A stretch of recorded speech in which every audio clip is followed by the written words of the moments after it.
લાલપુરમાં ગુંજ્યો ગૌ માતાનો નાદ. રાષ્ટ્રમાતાનો દરજ્જો આપવા મામલતદારને આવેદનપત્ર પાઠવાય. દેશભરમાં ગૌરક્ષા અને ગૌ સંવર્ધન માટે ચાલી રહેલા ગૌ સન્માન આહવાન અભિયાન અંતર્ગત લાલપુર પંથકમાં ગૌ પ્રેમીઓ દ્વારા એક મહત્વપૂર્ણ પગલું ભરવામાં આવ્યું છે. ગૌ માતાને ભારતની રાષ્ટ્રમાતા તરીકે જાહેર કરવાની માંગ સાથે લાલપુર મામલતદારને આવેદનપત્ર આપી રજૂઆત કરવામાં આવી હતી. આ આવેદનપત્ર પાછળના મુખ્ય હેતુ રાષ્ટ્રમાતાનો દરજ્જો, ગૌ માતા પ્રત્યેની શ્રદ્ધા અને ભારતીય સંસ્કૃતિમાં તેમના મહત્વને ધ્યાનમાં રાખી તેમને રાષ્ટ્રમાતા જાહેર કરવા, સમગ્ર દેશમાં સંપૂર્ણપણે ગૌ હત્યા પર કડક પ્રતિબંધ મૂકતો કાયદો અમલી બનાવવો, રખડતી અને નિરાધાર ગૌ માતાઓ માટે યોગ્ય વ્યવસ્થા ઊભી કરવી. આ કાર્યક્રમમાં લાલપુર શહેરના વિવિધ સંગઠનો, સામાજિક અગ્રણીઓ અને મોટી સંખ્યામાં ગૌ પ્રેમીઓ જોડાયા હતા.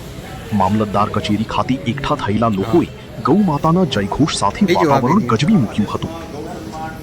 ગૌ માતા એ માત્ર પશુ નથી, પણ આપણી આસ્થા અને સંસ્કૃતિનું પ્રતીક છે. તેમને રાષ્ટ્રમાતાનો દરજ્જો મળે એ દરેક ભારતીયની લાગણી છે. આ અભિયાન હેઠળ આગામી દિવસોમાં વધુ લોકજાગૃતિ લાવવા અને સરકાર સુધી આ અવાજ પહોંચાડવા માટે વિવિધ કાર્યક્રમોનું આયોજન કરવામાં આવશે તેવી ખાતરી ગૌ સન્માન આહવાન અભિયાનના કાર્યકર્તાઓએ આપી છે.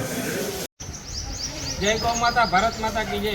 સમગ્ર ભારતમાં ચાલતું અભિયાન ગૌ માતા માટે ગૌ સન્માન આહવાન અભિયાન, જે આજ રોજ તારીખ 7 મે 2026ના રોજ સમગ્ર ગુજરાતમાં મામલતદારશ્રીને આવેદનપત્ર પાઠવવામાં આવ્યા છે. જેમાં મેઇન મુદ્દા બે જ છે: ગૌ માતાને ન્યાય મળે, ગૌ માતાને રાષ્ટ્રમાતા જાહેર કરે, અને ત્રીજું, સંપૂર્ણપણે સમગ્ર ભારતમાં ગૌ હત્યા બંધ થાય. જે સંપૂર્ણપણે બધા ગૌરક્ષકોની ઈચ્છા છે, અને તેના માટે સહી લેવામાં આવી. એમાં 5000થી વધુ લોકો જોડાણા, અને જેને સપોર્ટ કર્યો એ બદલ બધાનો ખૂબ ખૂબ આભાર. અને આવી જ રીતે સારા કાર્યમાં બધા સપોર્ટ કરે. જય ગૌ માતા, ભારત માતા કી જય.